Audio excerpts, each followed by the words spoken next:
Hello and welcome. आप देख रहे हैं ख्याल आपका और मैं हूं आपके साथ गुंजन मित्तल। आपका स्वागत करती हूं आपके अपने हेल्थ शो में, जिसका मकसद है आपको हेल्थ से जुड़ी हर जानकारी देना। आज का मॉडर्न और सीडेंटरी लाइफस्टाइल हमें कई बीमारियों के करीब लाता जा रहा है। खराब जीवन शैली और अनियमित खान पान से हमारी सेहत पर बुरा प्रभाव भी पड़ रहा है। लेकिन कभी आपने जानने की कोशिश की है कि हमारी ऐसी कौन सी आदतें हैं जो हमें कई जानलेवा बीमारियों और जीवन भर चलने वाली बीमारी जैसे कि डायबिटीज़, थायराइड और ब्लड प्रेशर जैसी बीमारियों के और करीब लाती जा रही हैं। जैसा कि हम सब जानते हैं कि 7 अप्रैल को वर्ल्ड हेल्थ डे के तौर पर मनाया जाता है।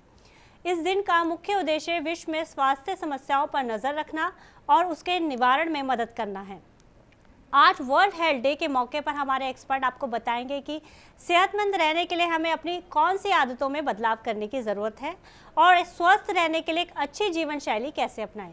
आज इसी विषय पर चर्चा करने के लिए हमारे साथ जुड़ी हैं मैक्स सुपर स्पेशलिटी हॉस्पिटल की principal consultant internal medicine doctor Vandana Bubna. Doctor Vandana, आपका बहुत बहुत स्वागत है हमारे शो में। डॉक्टर, 7 अप्रैल को जैसा कि हम सब जानते हैं कि वर्ल्ड हेल्थ डे के तौर पर मनाया जाता है। आप इसकी डे की जो है इम्पोर्टेंस के बारे में क्या बोलना चाहेंगी और क्यों महत्वपूर्ण है ये दिन और कैसे बनाया जाता है? 7 अप्रैल को WHO ने वर्ल्ड हेल्थ डे अनाउंस किया है, लोगों को जागरूक करने के लिए, हेल्थ के इम्पोर्टेंस के लिए। लेकिन हम पिछले 2 साल से कोविड के पैंडेमिक से जूझ रहे हैं और हम सब शायद अब अवेयर हो चुके हैं कि हेल्थ हम सबके लिए कितना इम्पोर्टेंस है। आपके पास सब कुछ है, लेकिन अगर हेल्थ नहीं है तो कुछ भी नहीं है और पूरी लाइफ अपसाइड डाउन हो जाती है जी। और हेल्थ में हम अपने डॉक्टर को तभी अप्रोच करते हैं जब हमें कोई अक्यूट बीमारी हो रही होती है, जैसे फीवर है, खांसी है या कोई सिम्टोमेटिक इलनेस हो रही है। लेकिन हम उन डिजीजेस पे बिल्कुल नहीं ध्यान देते जिनके सिम्टम्स हमें नहीं पता होते हैं, जैसे कि डायबिटीज है या ब्लड प्रेशर है या आपका मोटापा है, जो इन बीमारियों से हमारे सारे इंपॉर्टेंट ऑर्गन्स अफेक्ट होते हैं। ये बीमारियां साइलेंट होती हैं और हमें स्लोली स्लोली कॉम्प्लिकेशंस की तरफ ले जाती हैं। जी तो अगर हम इनके लिए अवेयर नहीं रहेंगे, अपने आप को एजुकेट नहीं करेंगे और अपनी लाइफस्टाइल में जो जरूरी चेंजेस है वो न करेंगे, तो फिर हम खुद को हो सकता है नॉर्मल फील कर रहे जाएंगे। जी बिल्कुल। हाँ, धीरे धीरे ये बीमारियां आपके शरीर में चेंजेस लाती जाएंगी और आपको पता भी नहीं चलेगा। अचानक से जब जरूरत पड़ेगी तो पता चलेगा कि ऑलरेडी देर हो चुकी है। सो WHO कहती है कि आप अपने हेल्थ के लिए अवेयर रहें, जागरूक रहें और इसके लिए एक प्रपोजल डेट है कि 7 अप्रैल को आप सब मिलकर के इसको मनाएं, अपने हेल्थ को एंजॉय करें और एक एजेंडा बनाएं अगले साल के लिए कि आप हेल्दी रहने के लिए क्या करेंगे। जी, वी सेलिब्रेट वर्ल्ड हेल्थ। जी, आपने बिल्कुल बात सही कही कि कोरोना ने हमें, चाहे कितना भी बड़ा पेंडेमिक था, पर उसने हमारे को हेल्थ के प्रति जागरूक कर दिया, इम्यूनिटी के प्रति जागरूक कर दिया है। तो भारत में सबसे कॉमन हेल्थ प्रॉब्लम कौन सी हैं और उनको ठीक करने के लिए अभी से हमें शुरुआत कैसे करनी चाहिए? भारत में नॉन कम्युनिकेबल डिजीज ग्रेजुअली एक पैंडेमिक बनता जा रहा है। कम्युनिकेबल डिजीज वो होते हैं जो कि हम इन्फेक्टिव डिजीजेस की बात करते हैं, एक दूसरे से हो सकते हैं, लेकिन नॉन कम्युनिकेबल डिजीज हमारी अपनी होती हैं और हमारी लाइफस्टाइल की वजह से होती है। And India has become world capital of the world, diabetic capital of the world. Diabetes के नंबर इतने ज्यादा होते जा रहे हैं कि they have announced India as diabetic capital. So diabetes है या ब्लड प्रेशर है या हार्ट प्रॉब्लम है या पैरालिसिस प्रॉब्लम है, और अगर यंगर जनरेशन में देखें तो मोटापे की हम बात कर सकते हैं। ये सारे डिजीजेस के नंबर्स बढ़ते जा रहे हैं ग्रेजुअली। उसमें से परसेंटेज जो अनअवेयर है वो तो हमें पता ही नहीं है, लेकिन जो पता है उसके भी नंबर इतने ज्यादा हैं कि India is becoming a non communicable disease का एक एपिडेमिक एंड पैंडेमिक इंडिया में बढ़ता जा रहा है डे बाय डे, जिसके लिए हम सबको अवेयर होकर कंट्रोल करने की बहुत ज्यादा जरूरत है। जी बिल्कुल। डॉक्टर, जो इस बार की थीम है वो है आर प्लैनेट आर हेल्थ। तो प्लैनेट कैसे हमारी हेल्थ पे असर डालता है और हम अपने प्लैनेट के प्रति कितने जिम्मेदार होने चाहिए ताकि प्लैनेट भी हमारा हेल्दी रहे और हम भी हेल्दी रहें? तो जैसा मैंने पहले भी कहा कि अगर आपके पास सब कुछ है, हमारे प्लैनेट का एनवायरनमेंट अच्छा है, GDP अच्छा है, हरियाली है, घर अच्छे हैं, लेकिन अगर लोग ही हेल्दी नहीं है तो इस प्लैनेट की सारी अच्छी चीजें नेगेटिव हो जाती हैं। तो हमारी लाइफस्टाइल की वजह से जो हमारे हेल्थ से असर होता है, उससे हमारे प्लानेट का हर पार्ट अफेक्ट होता है। बिल्कुल। चाहे वो इकोनॉमिकल हो, वो सोशल हो, वो मेंटल हो, फिजिकल हो, every part is affected by health. तो WHO का कहना है कि अगर आपको एक प्लानेट को खुशहाल रखना है, उस प्लानेट में हर जगह हर चीज अच्छी रखनी है, तो अपने हेल्थ पे सबसे ज्यादा कॉन्सेंट्रेट करना है। क्योंकि अगर किसी परिवार में एक करता है जो कि सारा काम कर रहा है, वो आज बीमार हो जाता है, तो उससे सिर्फ एक लोग अफेक्ट नहीं होते हैं, उस पूरे परिवार को अफेक्ट होता है। और अगर किसी स्टेट में सारे लोग अनहेल्दी हो जाते हैं, तो पूरा स्टेट अफेक्ट हो जाता है। जी। वर्किंग कैपेसिटी अफेक्ट हो जाती है, मेंटल कैपेसिटी अफेक्ट हो जाती है, आपके पैसे खर्च होते हैं, इकोनॉमिक कैपेसिटी हेल्थ अफेक्ट हो जाती है। So we should work on our health to keep the planet health. जी डॉक्टर, वर्ल्ड हेल्थ डे के मौके पर मैं कोरोना के बारे में ज़रूर जानना चाहूँगी, क्योंकि वो सबसे बड़ा कंसर्न है इस टाइम सभी का। तो कोरोना के केसेस में उछाल देखने को मिल सकते हैं क्या आगे चल के, क्योंकि कई शहरों में कोरोना की पाबंदियां हटा दी गई हैं, तो क्या इससे केसेस में उछाल आ सकता है? क्योंकि कोरोना के जो नए वेरिएंट ने भी एक दस्तक दे दी है चाइना में, तो अगर ऐसा होता है तो इंडियन हेल्थ सिस्टम इसे हैंडल करने के लिए कितना तैयार है? देखिए मैम, WHO जब तक अनाउंस नहीं करता है कि pandemic is over, pandemic is still going on, ये जी। चल रहा है। और प्रॉब्लम ये होती है कि जब लहर आती है तो हम सब अपनी सारी प्रिकॉशंस को फॉलो करने लग जाते हैं, और जैसे ही नंबर कम होते हैं हम अपने गार्ड्स को लूज कर देते हैं। तो जब पैंडेमिक चल रहा है तो पैंडेमिक के लिए जो प्रिकॉशन है वो हमें जरूर लेने हैं। और अगर इसके लिए वैक्सीनेशन प्रोटोकॉल बनाया गया, या सोशल प्रोटोकॉल, या मास्क प्रोटोकॉल, या हैंड हाइजीन प्रोटोकॉल बनाया गया है, तो हर इंडिविजुअल की रिस्पॉन्सिबिलिटी है कि हम इसको फॉलो करें। Number, no number, variant, no variant, ये मैटर नहीं करता है। अगर कोई नया वेरिएंट आ रहा है तो हमें इसके साथ रहने की आदत रखनी पड़ेगी, और हम वो सारे प्रिकॉशंस लेंगे तो प्रोबेबली हम इसके नंबर के साथ फाइट कर सकते हैं। और वैक्सीनेट करेंगे तो हमने देखा कि ओमिक्रॉन इतना सीवियर नहीं आया। जी। तो वेरिएंट को हो सकता है कि हम इम्यूनिटी बिल्ड करके, अपनी लाइफस्टाइल को हेल्दी रख करके, न्यूट्रिशन को हेल्दी रख के, वैक्सीनेट करके, प्रोटोकॉल्स फॉलो करके इंडिविजुअल लेवल पे इस डिजीज से जूझ सकते हैं। और जहां तक हेल्थ सिस्टम की बात है, हमने पहला वेव, दूसरा वेव, तीसरा वेव देखा, हमने बहुत प्रिपरेशन की, गवर्नमेंट ने इस पे बहुत काम किया, बहुत सारे प्रोटोकॉल्स बनाए। हम भी अब बेटर एक्सपीरियंस इस डिजीज को हैंडल करने के लिए, तो probably we are prepare to handle the new wave. लेकिन अगर हम इंडिविजुअल रिस्पॉन्सिबिलिटी को फॉलो करेंगे तो सारे कंट्री मिलकर के इसको आराम से झेल सकते हैं। और ऐसा भी हो सकता है कि पैंडेमिक को हम एंडेमिक में कन्वर्ट कर लें, and we learn to live with this disease. जी। अब तो लोग हम सब अपनी हेल्थ को एक तवज्जो देने लगे हैं, हेल्थ हमारी प्रायोरिटी बन गई है। पर पहले लोग सेकेंडरी या थर्ड जो इम्पोर्टेंस देते थे वो हेल्थ को, और बिल्कुल जो अपनी सेहत को नज़रअंदाज करते थे।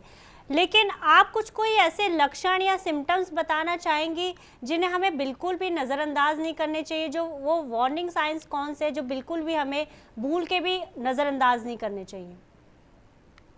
मैम, जैसे मैंने कहा कि जब हमें कोई सिम्टम होता है तभी हम किसी डॉक्टर के पास जाते हैं।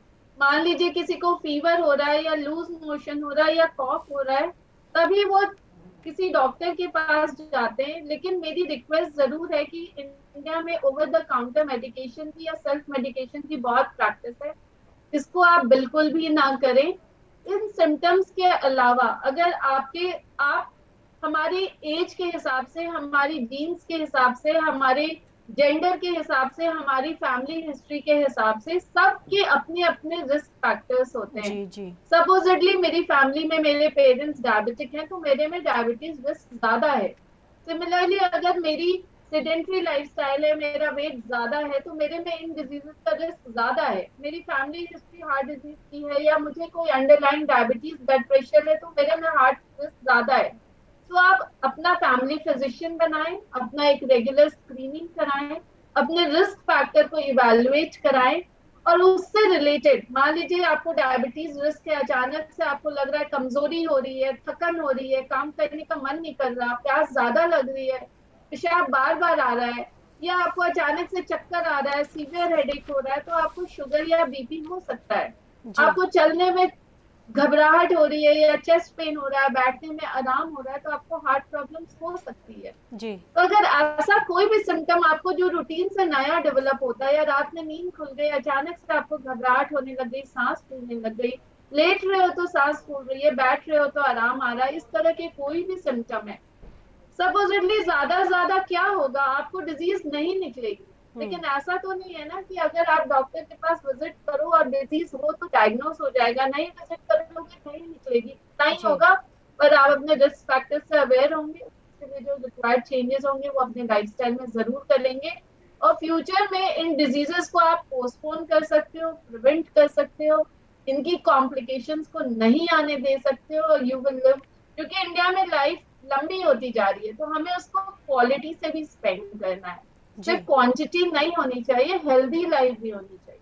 जी तो it is really important. Hindustan में अगर हम बात करें, जो बीमारी हम पहले नहीं सुनते थे अब वो बहुत ज़्यादा सुनने में आ गई, जैसे कि आपने डायबिटीज़ की बात करी, ब्लड प्रेशर की बात करी, फैटी लीवर बहुत ज़्यादा कॉमन हो गया है, ट्यूबरक्लोसिस की प्रॉब्लम बहुत ज़्यादा कॉमन हो गई है।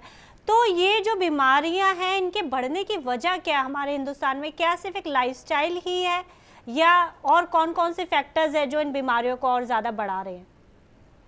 देखिए मैम, नॉन कम्युनिकेबल डिजीज की अगर हम बात करते हैं तो लाइफस्टाइल एक बहुत बड़ा रोल प्ले करता है, क्योंकि आजकल कॉर्पोरेट वर्ल्ड का चक्कर का कल्चर आता जा रहा है, गैजेट्स बहुत ज्यादा होते जा रहे हैं।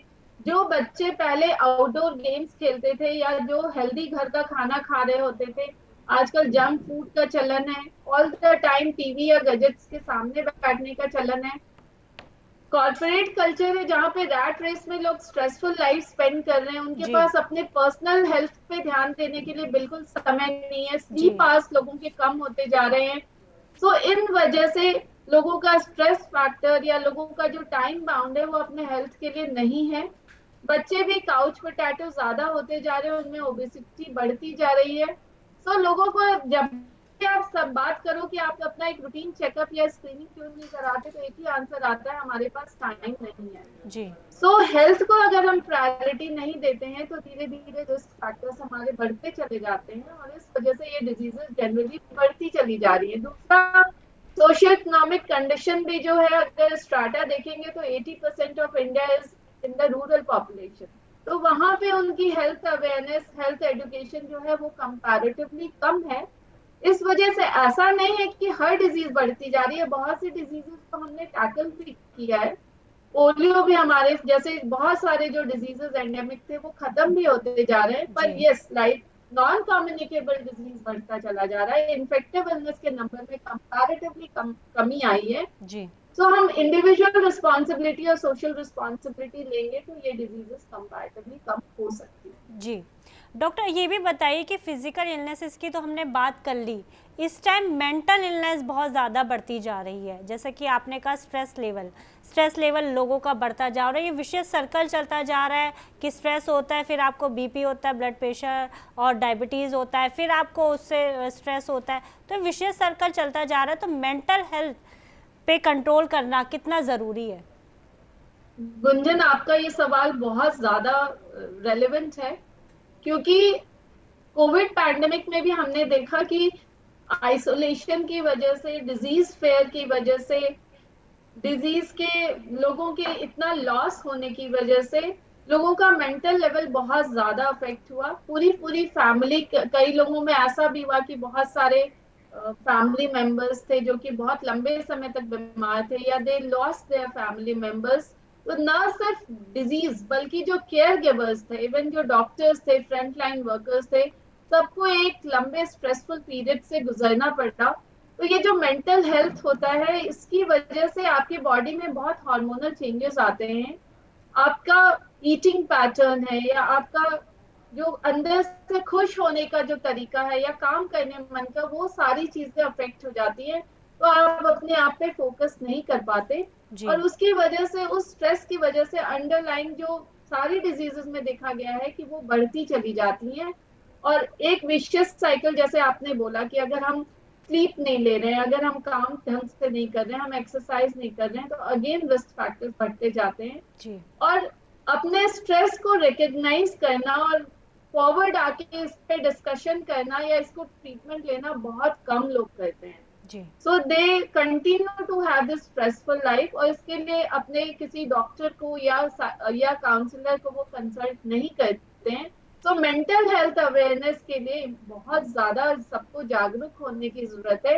लोग जागरूक तो हैं लेकिन इस पे काम नहीं करते, पर्सनल लेवल पे भी और डॉक्टर लेवल पे भी। जी। तो इस पे काम करने की बहुत ज्यादा जरूरत है। इवन एक्सीडेंट्स भी आजकल एक मेंटल डिसऑर्डर है कि आप किस मेंटल लेवल पे ड्राइव कर रहे हैं, उसकी वजह से भी बहुत एक्सीडेंट्स होते जा रहे हैं। तो इन सब पे काम करके लाइफस्टाइल डिजीजेस को कम करने की बहुत जरूरत है। जी डॉक्टर, ये बताएं, हालांकि सरकार ने बहुत ज़्यादा कदम उठाए हैं हेल्थ की तरफ, फिर भी वर्ल्ड हेल्थ डे के मौके पर आप क्या चाहते हैं कि सरकार हेल्थ को लेकर कौन से अहम कदम उठाने की अभी भी ज़रूरत है, और हमारे दर्शकों को आप क्या सलाह देंगे वर्ल्ड हेल्थ डे के मौके पर ताकि वो लोग स्वस्थ रह सकें?